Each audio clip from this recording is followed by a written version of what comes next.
Beauté Nabino, salutations, Madame Colombe sur PTC Legacy.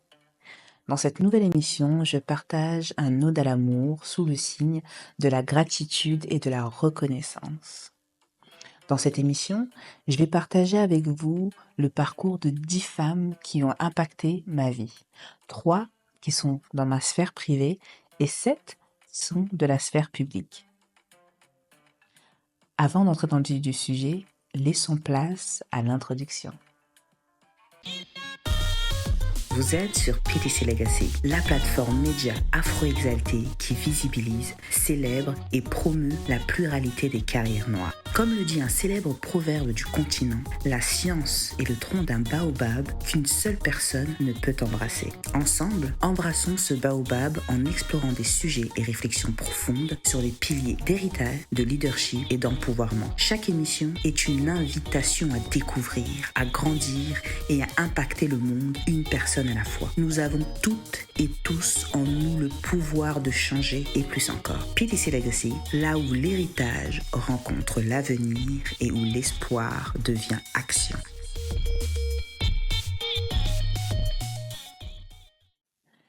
Je vais vous lire ces textes que j'ai écrits. J'ai pris le temps de les écrire parce que d'habitude j'aime commencer en freestyle et prendre quelques mots. Mais là, pour pouvoir rendre hommage à ces différentes personnes et ne rien oublier et vous transmettre les émotions et les sentiments que j'ai, j'avais envie de pouvoir écrire et vous lire ça. Donc je vais commencer par Feu ma grand-mère. Donc Feu ma grand-mère, une vie d'épreuve, de quête et d'héritage. Elle a été une femme aux multiples vies, chacune marquée par une recherche incessante de sens, de paix et de spiritualité. Une vie de contradictions et de découvertes qui, à ses yeux, semblait parfois difficile à comprendre. Moi, jeune enfant, je ne pouvais saisir toute la profondeur de ses luttes, de ses aspirations et de ses rêves. Mais, aujourd'hui, à mesure que je prends de l'âge, ces enseignements résonnent en moi avec une clarté nouvelle, une sagesse héritée qui me guide. Elle m'a appris que la quête d'une place où l'on se sent bien, la recherche de soi, n'est jamais linéaire et que tout au long de notre vie, nous sommes en perpétuel voyage. Elle savait au fond d'elle que ses racines et sa fin seraient sur son continent natal, tandis que moi, petite fille d'une génération différente, j'évoluais dans un monde qui me semblait parfois incompréhensible. L'écart de 45 ans entre nous, l'union de 2 cultures et de générations a créé un véritable choc des visions du monde. Mais à travers tout cela, elle m'a montré qu'on peut penser être arrivé sans jamais atteindre réellement une destination précise, car la vie est un chemin d'apprentissage constant. Elle m'a aussi appris que l'amour n'est pas qu'un simple sentiment, mais un verbe d'action. L'amour se vit, se concrétise et se donne selon ce que l'on a dans son cœur. Chaque personne, selon ses expériences et sa propre histoire, peut offrir seulement ce qu'elle porte en elle, et c'est dans cette vérité que réside la beauté de l'humanité. Thérèse, ma grand-mère, m'a laissé un héritage précieux, la compréhension que chacun de nous est en quête de sa propre vérité à sa manière, et que tout est un voyage qui mérite d'être vécu pleinement, sans jugement ni précipitation. J'ai été et je suis honorée d'être sa petite fille. Elle s'appelait Thérèse Tambenze. C'est un hommage à elle et à tous les ancêtres de ma lignée. Puissent-ils continuer de m'accompagner sur ma route. C'était important pour moi de faire cet hommage à ma grand-mère, parce que c'est une personne, c'est la personne qui m'a éduquée, c'est l'une des personnes qui a été la plus importante de ma vie. Et, euh, et aujourd'hui, avec le recul, je sais que sans elle, je ne serais pas là où je suis aujourd'hui. Et que c'est important pour moi de faire preuve de gratitude, si j'ai pas pu le faire assez de son vivant, que je puisse au moins le faire euh, dans sa mort. La seconde personne à qui j'ai envie de rendre hommage est pour moi l'essence même de l'altruisme, la beauté, de l'écoute et l'incarnation de la générosité. Elle est l'une des personnes les plus belles que je connaisse par la richesse de son âme. À son contact, j'ai compris que la vie est une succession des saisons et des cycles, que chaque étape a son propre sens et sa propre raison d'être. J'ai conscientisé que le besoin d'amour est une quête humaine naturelle, mais qu'avant de le chercher à l'extérieur, il faut commencer par s'aimer soi-même. J'ai décidé d'incarner cette vérité, simple mais profonde. Chaque être humain ne peut offrir que ce qu'il possède. Elle est un témoignage vivant de ma quête de sens, de l'évolution de mes versions intérieures comme extérieures, et de ma recherche incessante d'harmonie. Elle me rappelle que la véritable générosité naît de la paix intérieure et de l'acceptation de soi, qu'il est primordial de nourrir notre cœur avant de le partager, à aimer sans condition et avancer avec confiance dans ses cycles de vie. Elle s'appelle Rita Konzo Muzongo Asoko. C'est l'une de mes plus vieilles amies.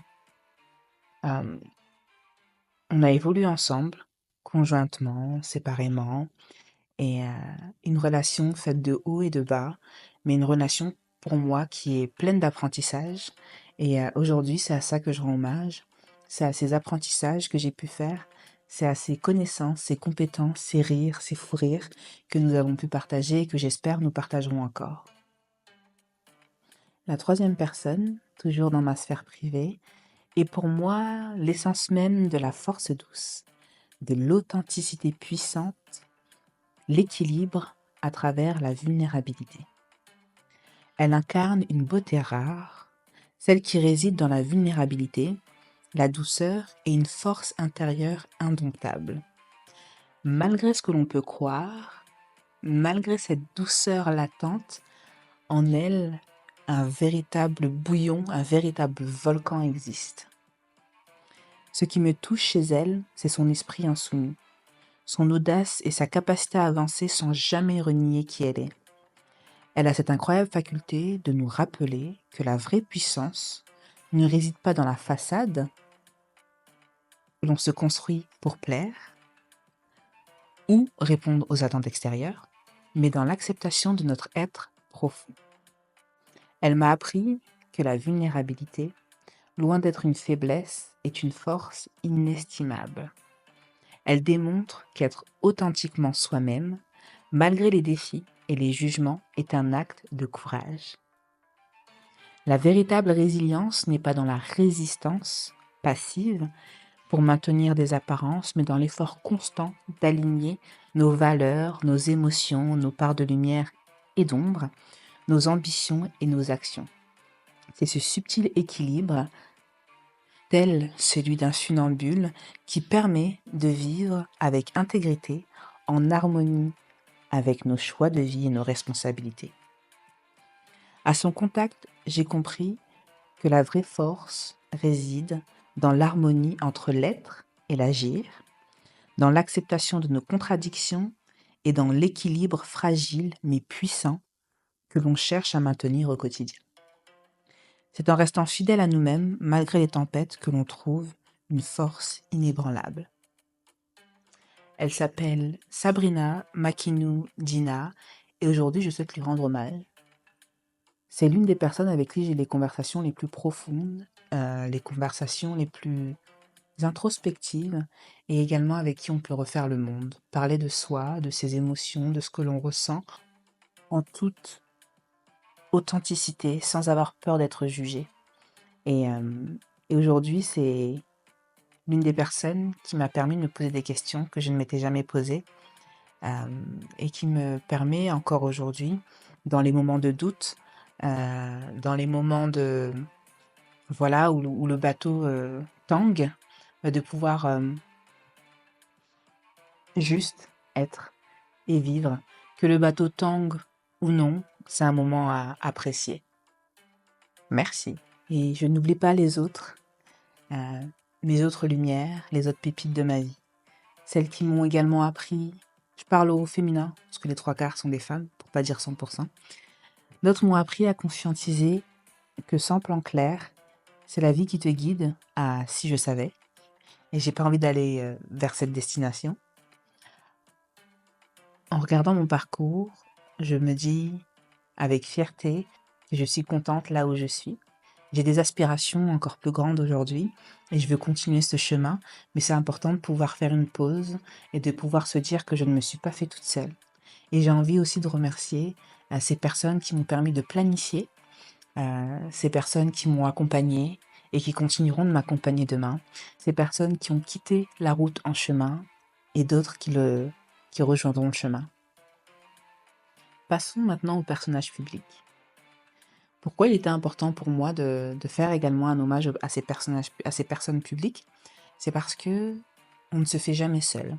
Donc on se fait dans la sphère intime, donc avec les personnes que l'on côtoie, la famille, les amis, etc. Et on se fait également avec les personnes qu'on écoute, les personnes que l'on voit, les personnes que l'on mimique. Et la première personne, pour moi, ça a été Surya Bonali. L'élégance rebelle, la grâce combattante, l'histoire d'un exploit. Elle n'a jamais été une patineuse comme les autres. Elle est une légende vivante, une athlète d'exception, une femme qui a défié les règles pour imposer son talent et sa singularité. Sur la glace, elle ne se contentait pas d'exécuter des figures parfaites. Elle volait, elle transcendait. Elle écrivait sa propre histoire avec une audace qui force l'admiration. Ce qui me fascine chez elle, ce n'est pas seulement son palmarès impressionnant ou son célèbre salto arrière interdit en compétition, c'est son refus absolu de se plier aux diktats d'un monde qui ne voulait pas la voir triompher. Dans un univers où les critères de la grâce, de la perfection étaient formatés, Surya a imposé sa puissance et son style unique. Elle a inspiré des générations en prouvant que le talent, la détermination et la résilience pouvaient briser toutes les barrières, même les plus invisibles. Son parcours, marqué par l'injustice et les décisions arbitraires, aurait pu la briser, mais au lieu de ça, elle en a fait une source de motivation, un moteur pour aller toujours plus loin. Elle a continué à patiner, à transmettre, à montrer qu'on pouvait être une championne sans médaille d'or officielle, mais avec une couronne forgée dans le respect et l'admiration du monde entier. Pour moi, admirer Surya Bonali, c'est comprendre que l'excellence ne se mesure pas seulement en récompense, mais en impact. C'est voir en elle une pionnière, une combattante, une étoile qui a refusé de s'éteindre malgré les vents contraires. Elle est la preuve vivante que l'histoire appartient à ceux qui osent la réécrire. Donc Surya, moi la première fois que je l'ai vu patiner, j'étais enfant, c'était à la télé, c'était un événement à la maison. On l'a regardé avec grâce, qu'on n'avait pas l'habitude de voir des femmes noires francophones à la télévision française sur des chaînes de grande écoute, hein, comme la 1, la 2, la 3. Et on partageait son parcours, on était émerveillés en famille, c'était vraiment quelque chose d'important et de fort. Et on célébrait ensemble et on s'indignait également ensemble quand elle n'avait pas les victoires qui, selon nous, étaient méritées. Et c'est quelque chose qui m'est resté. Et qu'est-ce qui m'est resté, sachant que je n'ai pas suivi l'intégralité de son parcours, j'ai suivi une partie de son parcours, mais je me suis toujours dit, ah, si elle, elle a osé, moi aussi je pourrais le faire. Pas dans le domaine du patinage, mais dans d'autres domaines. Quand je trouverai mon domaine, j'y arriverai. Et parfois, dans les moments de doute, dans les moments de tribulation, je repense à elle et je me dis, qu'est-ce qu'elle devient aujourd'hui? Et je vais chercher sur les réseaux sociaux et je fais une mise à jour. Et je me dis, waouh, ah, maintenant elle est partie aux États-Unis, elle fait ci, elle fait ça. Voilà, elle n'a pas perdu cette fougue et cette verve qu'elle avait. Merci Surya. La deuxième personnalité publique pour laquelle j'ai envie de partager ma gratitude, c'est Jalissa Sekhmet, une force de la nature, une force créative, une pensée révolutionnaire, une voix qui résonne. Elle n'est pas une simple artiste ou pensée engagée, elle est une onde de choc. Son parcours à la croisée de la musique, de l'activisme et de la réflexion décoloniale incarne une nouvelle génération de créateurs qui refusent de dissocier l'art et l'engagement. À travers ses textes, sa voix puissante et ses prises de parole sans concession, elle brise les silences, secoue les consciences et ouvre des portes vers un monde où l'afrodescendance s'écrit sans compromis. Ce qui me fascine, c'est son audace. À dire tout haut ce que beaucoup pensent tout bas, elle déconstruit avec finesse les récits dominants, en remettant au centre de la conversation les héritages africains, la mémoire collective et la nécessité de reprendre le pouvoir sur nos narrations. Son approche est complète, elle ne se contente pas de dénoncer, elle propose, elle réinvente, elle donne des clés de lecture et des outils pour comprendre les systèmes d'oppression et les dépasser. Dans un monde où les discours convenus et les postures de façade sont légion, Jalissa Sekhmet fait l'effet d'un électrochoc. Son énergie brute, sa maîtrise des mots et son intelligence stratégique en font une figure incontournable de notre époque. Elle incarne la rencontre entre l'art et la révolution, entre la conscience et l'action. La suivre, c'est comprendre que l'engagement ne se limite pas au discours, que l'engagement se vit au quotidien. Dans chaque œuvre, chaque prise de parole et chaque création.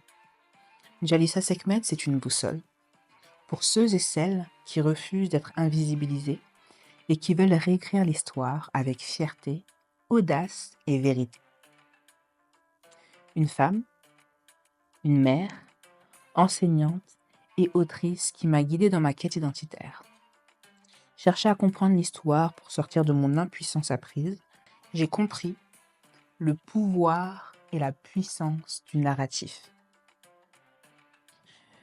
Que nous-mêmes, en tant qu'afrodescendants, nous répétons les codes des colons de manière consciente ou inconsciente. Jalissa Sekhmet, c'est une voix, oui. Ce sont des idées, oui, mais ce sont également des actions. Donc aujourd'hui, ce que j'apprécie, c'est qu'elle met à disposition son savoir et elle ne le considère pas comme un stock, mais elle le partage pour démultiplier l'impact. Et aujourd'hui, je suis satisfaite de pouvoir avoir plusieurs de ses livres et de me dire que demain, le jour où j'aurai moi-même des enfants et un héritage à transmettre, j'aurai ces livres, les histoires qu'elle nous a contées et surtout, je me serai réapproprié ma propre histoire. Pour ça, merci. Là, j'ai envie de parler d'une personne qui m'a appris à comprendre ce que c'était la santé financière et à me dire que, comme dans tout domaine, il fallait que je puisse m'éduquer. Elle s'appelle Laetitia Nshaw. Pour moi, elle incarne cette nouvelle génération de leaders africains qui place l'éducation financière au cœur de l'émancipation individuelle et collective. Son engagement ne se limite pas à la stratégie économique, elle œuvre pour un changement de mentalité, pour une Afrique qui maîtrise ses ressources, qui investit intelligemment et qui crée de la valeur durablement. Ce qui me fascine chez elle, c'est sa capacité à rendre accessibles des concepts financiers souvent perçus comme élitistes. Elle démocratise la gestion de patrimoine, l'investissement et la planification financière avec une approche pragmatique et puissante. Elle rappelle sans cesse une vérité essentielle, la liberté passe par la connaissance et l'indépendance financière est une arme que chacun peut s'approprier avec les bons outils. Son discours va au-delà des chiffres, c'est une véritable philosophie de transformation. Et ce que j'apprécie tout particulièrement, c'est qu'elle a des exemples concrets et des personnes qui peuvent témoigner de l'impact qu'elle a eu. Et je fais partie de cela. Elle ne me connaît pas, nous ne nous sommes jamais rencontrés. Mais aujourd'hui, je peux témoigner de l'impact qu'elle a eu dans ma vie, que grâce à elle, j'ai pu faire des investissements très intéressants en étant issue de la diaspora. Ce que j'apprécie, c'est que elle explique clairement que l'argent est un outil, ok? Et que qu'on soit des bonnes, des mauvaises, peu importe personne, l'argent ne va pas nous changer. L'argent va juste mettre en exergue qui nous sommes vraiment. Et aujourd'hui, malgré le fait qu'elle, voilà, qu'aujourd'hui elle a un train de vie qui lui permettrait de pouvoir faire preuve, enfin montrer un lifestyle plutôt grandiloquent, elle a choisi l'humilité et elle a choisi de pouvoir nous éduquer et de pouvoir éduquer tout un chacun, de pouvoir éduquer ses frères et sœurs d'Afrique, de pouvoir éduquer ses frères et sœurs issus de la diaspora afro-caribéenne. Et aujourd'hui, moi, je rends hommage à ça. Parce que, comme on dit, ce sont des petites actions qui font les grandes choses. Et je suis sûre que demain, grâce à ça, des personnes des générations précédentes, de ma génération et des futures générations seront plus armées. Moi, aujourd'hui, je me pose déjà la question comment j'accompagnerai mes enfants dans le cadre de l'éducation financière et je pense déjà à quel placement je vais pouvoir faire pour eux pour que l'argent puisse continuer de se fructifier. Donc Laetitia, ce que je retiens aujourd'hui, c'est que on peut avoir des rendements qui sont meilleurs en Afrique, que les États africains sont des bons payeurs et qu'il existe différents moyens d'investir, FCP, DAT, obligations, etc. Donc vous souhaitez en savoir plus, allez suivre Laetitia Show et ses apéros cash. En tout cas, à titre personnel, je te remercie pour l'impact que tu as eu dans ma vie et l'impact que tu continues d'avoir. Comme je dis, ça fait partie des personnes qui ont un impact qui peut être invisible parce que elle ne sait pas qui je suis encore, euh, mais qui touche une personne à la fois. Donc aujourd'hui, à mon tour, j'essaie d'impacter mon entourage et de me dire que ce message, en fait, cet héritage qu'elle a partagé, va pouvoir se perpétuer par les personnes que je vais avoir autour de moi et, bien sûr, ma future famille. Donc pour ça, encore un grand merci. La quatrième personne est une intellectuelle qui m'a permis de me rendre compte que l'art oratoire a autant d'importance que la présentation. Elle s'appelle Fatou Diom. Une plume indomptable, une sagesse vibrante, une voix essentielle, elle est bien plus qu'une écrivaine, c'est une conteuse magistrale, une philosophe du réel, une femme dont les mots résonnent comme des vérités profondes. Chaque ligne qu'elle écrit, chaque prise de parole qu'elle offre au monde est une invitation à penser autrement, à voir au-delà des apparences, à embrasser la complexité du monde avec lucidité et humanité. Ce qui me fascine chez Fatou Diom, c'est son regard sans concession sur le monde, sur l'immigration, l'identité et la place de l'Afrique dans le récit global. Avec une verbe tranchante et un style inimitable, elle déconstruit des idées reçues et rappelle avec force et poésie que l'histoire ne peut se raconter sans ceux qu'on a longtemps relégués en marge. Sa voix, posée mais percutante, est un baume et une secousse à la fois. Elle dit l'exil et l'appartenance avec une justesse bouleversante, sans jamais sombrer dans le misérabilisme. Son écriture est un hommage à ceux qui partent, à ceux qui restent et à ceux qui naviguent entre deux rives, à la limite de la frontière. Pour moi, admirer le travail de Fatou Diom, c'est reconnaître en elle une boussole intellectuelle, une femme qui ne craint ni les débats ni les vérités qui dérangent. C'est s'inspirer de son courage à dire, à écrire, à transmettre et à se rappeler que la littérature n'est pas qu'un art. C'est une arme, une lumière, un souffle qui éclaire les chemins oubliés.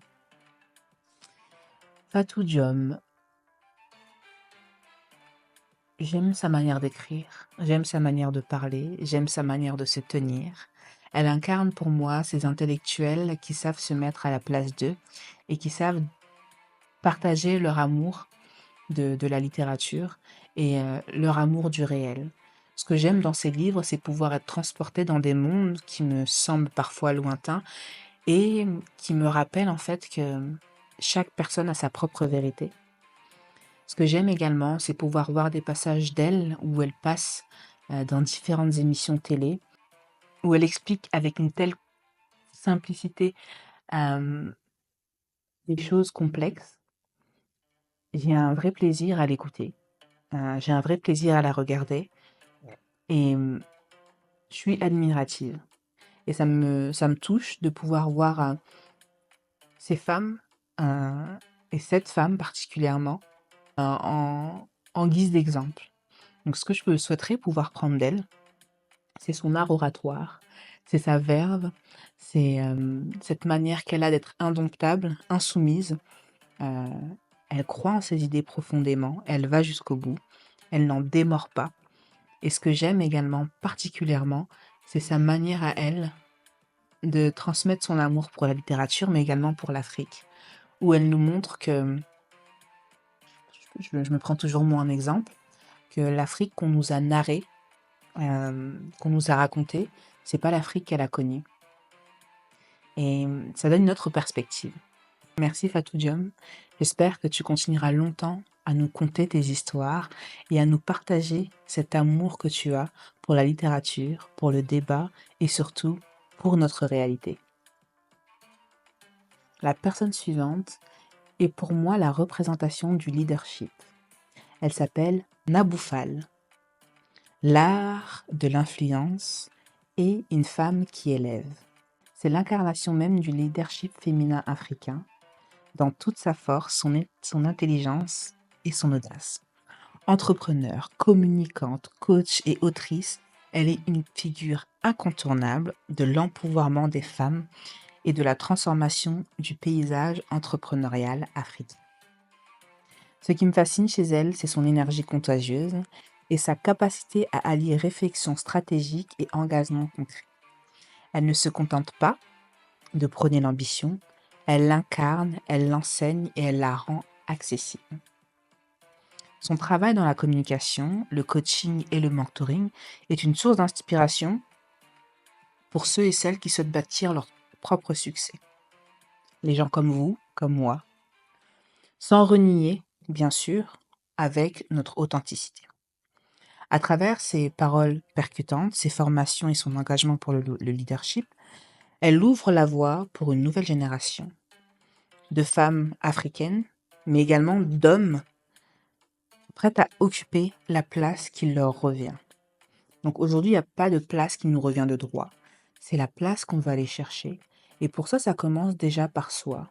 Savoir qui on est, ok, savoir raconter son histoire et savoir incarner la personne, enfin en gros, déjà incarner la version de nous-mêmes que nous souhaitons devenir. Ce que j'ai appris avec Nabou, c'est qu'on peut être très sérieux euh, dans ce qu'on fait au quotidien, voilà, dans ses prises de parole, dans ses ambitions, etc. Mais qu'on peut aussi avoir une telle simplicité. Euh, et aujourd'hui, pour moi, c'est réellement une personne qui partage son amour pour l'Afrique. Donc, parce elle parle plusieurs langues, elle a été dans divers pays et elle partage ça avec vraiment une grande aisance. Et j'aime aussi qu'elle prenne des exemples concrets. Parce que pour moi, voilà, j'aime être ancrée dans le concret. Et les exemples qu'elle partage me permettent, pas toujours, mais me permettent de pouvoir me reconnaître et de me dire, ah ok, dans telle et telle situation, j'aurais agi comment, de me questionner.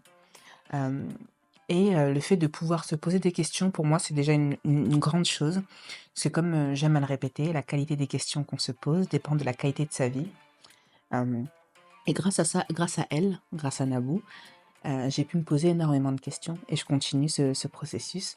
Donc merci pour ça, merci pour ton énergie, merci pour l'énergie que tu propages, merci pour ta bonne parole aussi et j'espère que tu continueras longtemps à nous édifier. L'avant-dernière, c'est une femme qui a une voix puissante, qui est entre ici, les Amériques et l'ailleurs. Elle s'appelle Rokhaya Diallo. Une voix puissante, une pensée affûtée et un engagement inébranlable. Si l'on devait décrire Rokhaya Diallo, en quelques mots, ce serait audacieuse, brillante, profondément engagée.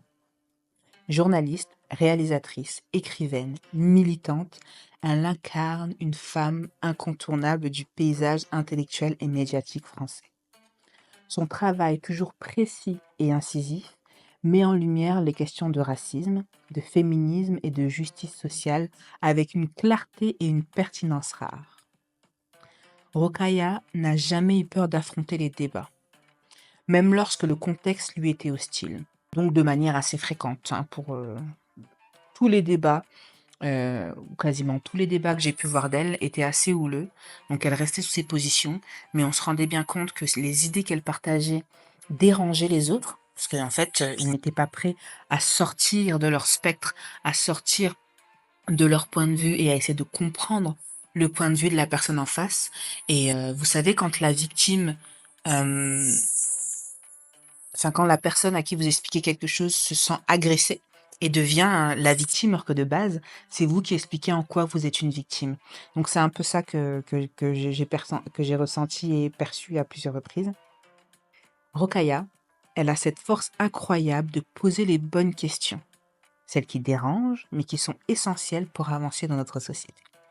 Son approche, loin des clichés et des raccourcis, est fondée sur une analyse rigoureuse des faits, une culture impressionnante et une volonté inébranlable de défendre les droits des personnes marginalisées.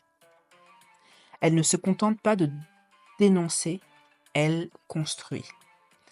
À travers ses documentaires, ses livres et ses interventions publiques, elle crée des espaces de réflexion où chacun peut apprendre, s'interroger et déconstruire ses propres biais. Parce que oui, il faut bien le savoir que tout un chacun, où nous parlons, nous sommes situés et nous avons nos propres biais, notre propre grille de lecture. Son œuvre est une invitation à penser autrement, à voir le monde à travers un prisme plus inclusif et plus juste. En tant que femme, ce qui me fascine, c'est sa capacité à conjuguer intelligence et andragogie, à déconstruire les discours dominants sans jamais céder à la facilité. Pas de raccourci bizarre. Elle est une source d'inspiration pour toutes celles et ceux qui croient à un monde plus équitable et qui refusent de baisser les bras face aux injustices. Rokhaya Diallo, c'est bien plus qu'un nom, c'est une force, une voix et une vision qui continueront d'éclairer nos consciences et d'ouvrir la voie à des générations de penseurs, d'activistes et de créateurs du changement. Donc moi aujourd'hui, j'ai plusieurs de ses livres. J'aime regarder ses débats. J'aime écouter son podcast, donc Kif Taras, qu'elle co-anime. Pourquoi? Parce que ça me permet de me poser des questions que je m'étais jamais posées. Ça me permet d'avoir un avis différent, de pouvoir déconstruire moi-même mes propres biais, de pouvoir comprendre dans telle ou telle situation où je me situe et quel est le regard que j'amène et que je porte. Et surtout, de me dire que rien n'est figé, qu'une pensée peut évoluer et qu'aujourd'hui, ce qu'on reproche à certains, dans différents cas, peut devenir notre propre réalité.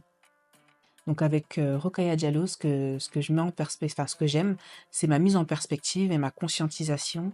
Dans ma quête identitaire, elle m'a aidé à comprendre également. Donc c'est une quête qui n'est jamais terminée, bien sûr, donc qui est toujours en cours, mais elle m'a aidé à comprendre, elle m'a ouvert vers d'autres auteurs, autrices, vers d'autres créatrices de contenu, créateurs de contenu. Euh, et aujourd'hui, moi, je suis satisfaite de pouvoir constater que sa voix porte à grande échelle, ici et ailleurs. Même si ici, elle n'est pas reconnue à sa juste valeur, je suis ravie de constater que dans les Amériques, elle est reconnue et que grâce à ça, sa voix a un poids. Oui, parce qu'on a beau dire ce qu'on veut. En France, on ne vous reconnaît pas spécifiquement, on va vous reconnaître de l'autre côté. Et tout d'un coup, on va vous inviter, on va dire: «Oui, Rokhaya Diallo, qui est passée dans le Washington Post», et cetera. Donc je trouve ça d'une aberration folle, mais tant que ça peut aider à faire que la voix continue de porter, moi c'est ce qui m'intéresse.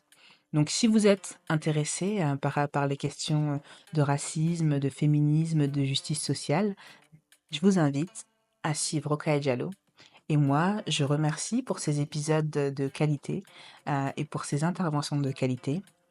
Je continuerai de suivre. La dernière personne que je souhaite partager aujourd'hui, c'est une femme qui a également l'art de l'empouvoirment. Vous allez voir que c'est une thématique que j'aime beaucoup, mais c'est quelque chose qui revient. C'est comment on arrive à s'outiller les unes les autres, comment on arrive à promouvoir ça. Et aujourd'hui, cette dernière personne que je partage, elle s'appelle Lady Sonia. Donc, la puissance du verbe, l'art de l'empouvoirment, une femme qui transforme. Lady Sonia, c'est une marque, une énergie, une révolution intérieure pour toutes celles et ceux qui croisent son chemin. Donc certes, c'est une femme qui a été controversée, c'est une femme qui a raconté son histoire en toute authenticité, qu'on aime ou qu'on n'aime pas, c'est une femme qui a de l'impact. Coach en développement personnel, entrepreneur et conférencière inspirante, elle incarne la métamorphose, la résilience et l'audace de reprendre le contrôle de sa vie. Ce qui me fascine chez Lady Sonia, c'est sa manière unique de parler à l'âme. Elle ne se contente pas de donner des conseils, elle secoue, elle réveille et elle pousse à l'action. Avec une authenticité désarmante et une force communicative, elle brise les chaînes de la peur, des croyances limitantes et des conditionnements qui empêchent d'oser. Son message est clair, tout est possible pour celui ou celle qui décide de se relever et de se choisir. Ce que j'aime chez Lady Sonia, c'est qu'elle inspire et elle insuffle un vent de confiance pour tout un chacun. Et, euh, et elle donne justement voilà, elle nous donne la permission de nous aimer nous-mêmes, la permission de croire en nous, la permission de foncer, d'oser. Et pour certains, ça leur fait du bien. Moi, à une époque, ça m'a réellement fait du bien. Et ça m'a aidé dans mon parcours, parce que j'ai pu voir des témoignages qu'elle partageait, des histoires de coachés qu'elle a eu. Et moi, ce que j'aime, c'est toutes ces histoires, ces témoignages qui rendent les choses réelles. J'aime qu'on puisse compter des histoires. Donc, vous voyez au fur et à mesure des personnes que j'ai partagées. Et j'avais à cœur de pouvoir partager ça pour expliquer qu'on ne se fait pas seul. C'est déjà la fin de cette émission. J'avais réellement envie de partager ma gratitude auprès de ces 10 personnes. En commençant par ma sphère personnelle, je me rends compte qu'on ne se fait jamais seul. Donc on se fait avec la famille, les amis, les personnes de notre entourage, mais également des personnages publics, les personnes que l'on suit, parce qu'elles vont venir infuser des idées, elles vont venir impulser une énergie, elles vont venir impacter également. Et pour moi, c'est ce qui est important. C'est à la fin, quand tu as regardé telle ou telle personne, comment tu te sens. Parfois, pas toujours agréable, parce que sur le coup, voilà, ça nous a secoué, ça nous a pas mis dans les meilleures conditions, mais ça nous permet de nous questionner, de nous interroger et surtout d'avancer. Donc aujourd'hui, c'était le message que j'avais envie de partager avec vous. Pensez à suivre les personnes qui vont vous aider à aller de l'avant, les personnes qui vont vous élever, même en étant loin, hein, sans qu'elles soient dans votre intimité. Est-ce que je pense que ce qu'on consomme, ce sur quoi on s'informe, ça vient nous nourrir et ça vient aussi modifier notre état d'esprit. Et donc, je voudrais remercier toutes ces personnes, sachant qu'il y en a encore d'autres, beaucoup d'autres, mais je pouvais pas partager, sinon l'émission allait être beaucoup trop longue et j'en ai tellement. Mais c'est vraiment pour vous dire que toutes les personnes que vous allez suivre, toutes les personnes dont vous allez consommer le contenu, vont avoir un impact sur vous. Choisissez ces personnes avec soin, soyez intentionnel dans votre décision et surtout sachez ce que vous allez chercher quand vous suivez telle ou telle personne. J'ai été ravie de pouvoir partager avec vous, ces 10 personnes avec qui j'ai envie de rendre hommage. Donc ces personnes qui font partie de ma sphère privée, ces personnes qui font partie de la sphère publique et qui me nourrissent, intellectuellement, spirituellement et je trouve que c'est intéressant de pouvoir vous les partager. Donc à votre tour, pensez à partager en commentaire, les personnes qui vous nourrissent et les personnes, à qui vous auriez envie de rendre hommage et avec qui vous aurez envie de partager votre gratitude. Il y aura peut-être des personnes que je ne connais pas et que je pourrais apprendre à connaître. Pensez à commenter, à liker, à partager pour démultiplier l'impact. Dans l'attente d'une prochaine émission, je vous invite à me rejoindre sur les réseaux sociaux. Je vous mets toutes les informations en barre d'infos et je vous dis à très bientôt. Puisse cette émission vous ouvrir des pistes de réflexion et vous apporter l'impulsion dont vous avez besoin pour paver votre chemin de succès. Pensez à vous abonner, à liker, à commenter et à partager pour démultiplier l'impact. Pour patienter jusqu'à la prochaine émission, Je vous donne rendez-vous sur la newsletter Carrière Noire d'Eli et sur les réseaux sociaux. Je vous mets toutes les informations en barre d'infos. Souvenez-vous que nous avons toutes et tous en nous le pouvoir de changer et plus encore. Embrassez cette nouvelle semaine pleine de promesses. Bochika la malamu.